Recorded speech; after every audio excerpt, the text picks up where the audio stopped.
ہم سب سے پہلا سوال جو موصول ہوا ہے، گزشتہ پروگرام میں ہم نے بڑی تفصیل سے اس پہ بات کی تھی۔ آپ نے اپنی کتاب کا ریفرنس دے کر یہ بتایا تھا کہ جس میں لکھا ہوا ہے کہ دین اللہ کی وہ ہدایت ہے جو اس نے سب سے پہلے انسان کی فطرت میں الہام فرمائی، اور اس کے بعد اس کی تمام ضروری تفصیلات اپنے پیغمبروں کی وساطت سے دیں، اور اس سلسلے کے آخری پیغمبر محمد مصطفیٰ صلی اللہ علیہ وسلم ہیں، اور انہی کا یہ مقام ہے کہ قیامت تک اب دین کا تنہا ماخذ وہی ہیں۔ انہی کی ہستی جس چیز کو دین قرار دے گی وہ دین کہلائے گا، اور آپ ہی کا قول و فعل، تقریر و تصویب آخری حجت رکھتا ہے۔ سوال یہ ہے کہ آپ کا یہ جو بیان ہے، یہ جو مقدمہ آپ نے اپنی کتاب کے آغاز میں پیش کیا،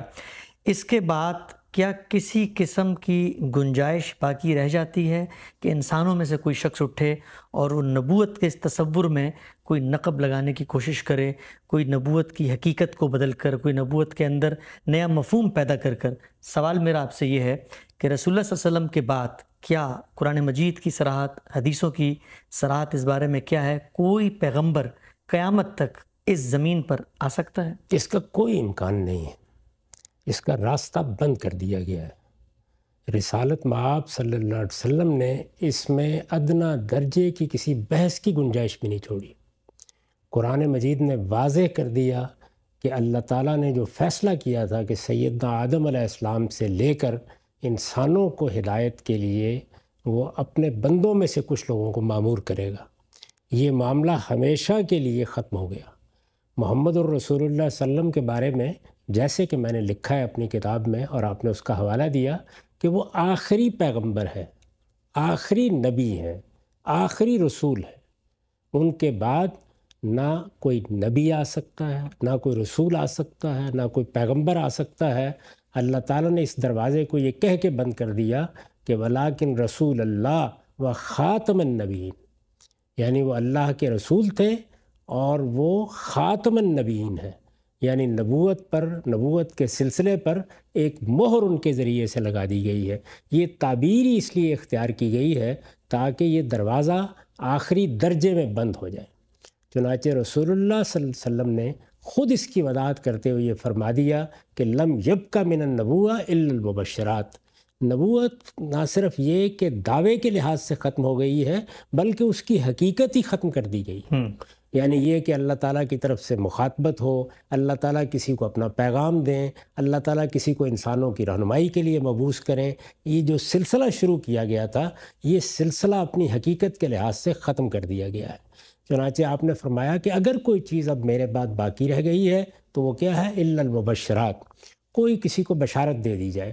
اس میں بھی رسالت مآب صلی اللہ علیہ وسلم کے صحابہ نے سوال کر کے متعین کرا دیا ہے سارے معاملے کو۔ انہوں نے پوچھا کہ مبشرات سے کیا مراد ہے یا رسول اللہ، مل مبشرات؟ تو رسالت مآب صلی اللہ علیہ وسلم نے اس کے جواب میں یہ فرمایا کہ روی الرجل الصالح، یعنی کسی نیک آدمی کو کوئی خواب آ جائے جس میں اس کو کوئی بشارت دے دی جائے، کچھ خوشخبری دے دی جائے، اس کے سوا اب کوئی چیز قیامت تک نہیں ہو سکتی۔ یہ بات اللہ تعالیٰ نے واضح کر دی، یہ اللہ تعالیٰ کے پیغمبر نے واضح کر دی، لہٰذا اب اس کا کوئی سوال نہیں ہے کہ کسی بھی نوعیت کی نبوت کے امکان پر بھی گفتگو کی جائے، یعنی نہ کوئی تشریعی نبی، نہ کوئی غیر تشریعی نبی، نہ کوئی ذلی نبی، نہ کوئی بروزی نبی، نہ کوئی امتی نبی، نہ کوئی روحانی نبی۔ ہر طرح کی نبوت کو ہمیشہ ہمیشہ کے لیے ختم کر کے اس پر مہر لگا دی گئی ہے۔ اب اگر اس نوعیت کا کوئی تصور کوئی بھی شخص پیش کرنے کی کوشش کرتا ہے تو یہ صریح کفر ہے، اس کا اسلام سے کوئی تعلق نہیں۔ ٹھیک ہے آپ صاحب، بہت تفصیل سے آپ نے بتایا کہ ختم نبوت کے حوالے سے قرآن مجید نے کس درجے میں صراحت کی ہے، اور آپ کا اس بارے میں اپنا نقطہ نظر کیا ہے جسے آپ نے اپنی کتاب میں لکھا اور بیان کیا تھا۔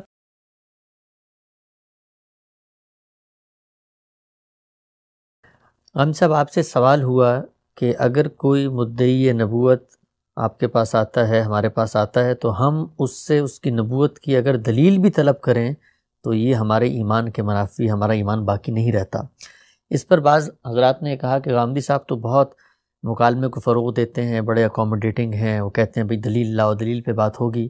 تو یہ اس معاملے میں اتنا ایکسٹریم آپ کا اسٹینڈ کیوں ہے کہ اگر کوئی نبوت کا دعویٰ کر کے آ گیا ہے تو اب ہم اس کے ساتھ ڈیبیٹ کریں گے، گفتگو کریں گے اس کے کیا دلائل ہیں، لیکن اس معاملے میں تو آپ نے کہا کہ اس سے کوئی بات نہیں ہو سکتی، وہ تو نبی بن کے آ گیا میرے پاس۔ وہ میرے پاس آئے گا تو اگر مجھ سے ختم نبوت کی آیت پر بات کرنا چاہے گا تو یہ علمی گفتگو ہے، میں صبح و شام کرنے کے لیے تیار ہوں. لیکن اگر وہ مجھے یہ کہنا چاہتا ہے کہ میری نبوت کے میرے پاس یہ دلائل ہیں، تو یہ میں کیسے سنوں گا جب کہ مجھے اس سے پہلے جو اللہ کا آخری پیغمبر ہے وہ بتا چکا ہے کہ اب کسی نبی کو نہیں آنا. اس امکان کو ماننے کا تو مطلب یہ ہے کہ میں یہ مان رہا ہوں کہ جو اطلاع مجھے پہلے دی گئی ہے وہ اطلاع ٹھیک نہیں ہے. وہ اطلاع مجھے قرآن مجید کے ذریعے سے دی گئی ہے، تو مجھے اس اطلاع کے بارے میں اگر آپ کہیں گے کہ گفتگو کرنی ہے تو ہر وقت تیار ہو جاؤں گا. آپ دیکھیے بہت سے ایسے موقع ہیں جب میرے پاس بعض لوگ آئے ہیں، انہوں نے آگے بات کی ہے، تو میں نے ہمیشہ ان سے یہی کہا ہے کہ آیت ختم نبوت جو قرآن مجید میں ہے، سورہ احزاب میں ہے، اس کو جیسے میں نے سمجھا ہے اور اس مسلمان امت میں ہمیشہ اہل علم نے سمجھا ہے، آپ کو اس سے اختلاف ہے تو میں آپ کے ساتھ استدلال کے لیے تیار ہوں. لیکن یہ کہ اس کے بعد کوئی شخص آ کے مجھے کہے کہ میری کوئی پیشین گوئی دیکھو اور میری شخصیت کے کسی فلاں پہلو کو دیکھو اور میں پیغمبر ہوں تو میرے اندر یہ اوصاف دیکھو، اس کو میں سننے کے لیے تیار نہیں ہوں. اور یہ بالکل سادہ عقلی بات ہے کہ جو مقدمہ جس پر آپ کے آگے فروع مبنی ہوتے ہیں اس مقدمے پر پہلے بات کی جائے گی. تو میرے ہاں چونکہ اللہ تعالیٰ کے پیغمبر کی طرف سے بھی اور اللہ کی کتاب کی طرف سے یہ بات طے شدہ صورت میں، قطعی صورت میں پہنچ چکی ہے کہ اب نبوت کا دروازہ ہمیشہ ہمیشہ کے لیے بند ہو گیا ہے. رسالت مآب صلی اللہ علیہ وسلم، محمد الرسول اللہ صلی اللہ علیہ وسلم خدا کے آخری پیغمبر تھے. اب کسی وحی، کسی الہام، کسی القاء کی کوئی گنجائش نہیں اللہ تعالیٰ کی طرف سے. یہ بات چونکہ واضح ہو چکی ہے تو آپ جب بھی مجھ سے بات کریں گے تو وہ جہاں واضح کی گئی ہے اس پر بات کروں گا میں. باقی کسی استدلال کو میں سننے کے لیے بھی تیار نہیں. تو اس معاملے میں کوئی یعنی یہ اکوموڈیشن نہیں کہ کوئی شخص آ کر اس طرح کا دعویٰ کرے تو ہم اس سے گفتگو بھی کریں کہ تمہیں اگر وہی آئی تو کیسے آئی اور کیوں آئی اور کب؟ میں کیسے کر سکتا ہوں؟ اس کا مطلب یہ ہے کہ جس پیغمبر کو میں مانتا ہوں، جس کی طرف سے مجھے قرآن دیا گیا ہے، میں یہ کہہ رہا ہوں کہ میں اس کو ایک طرف رکھ دیتا ہوں اور آپ کی بات سن لیتا ہوں. جس بنیاد پر میں نے یہ رائے قائم کی یا یہ میرا عقیدہ بنا یا اس چیز کو میں اپنے ایمان کا حصہ سمجھتا ہوں کہ نبوت ختم ہو گئی ہے، وہ کیا میرا کوئی الہام ہے، میری کوئی تحقیق ہے؟ وہ اصل میں رسالت مآب صلی اللہ علیہ وسلم کا بیان ہے، قرآن مجید کا بیان ہے. تو گفتگو کر لیں اس پر تو میں نے کبھی دروازہ بند نہیں کیا. پہلے وہ دروازہ کھولیں نا، اس کے بعد آپ کی بات سنوں گا میں. وہ دروازہ بند ہے اور وہ دروازہ جس جگہ بند کیا گیا ہے بس اسی پر گفتگو ہوگی جب بھی ہوگی.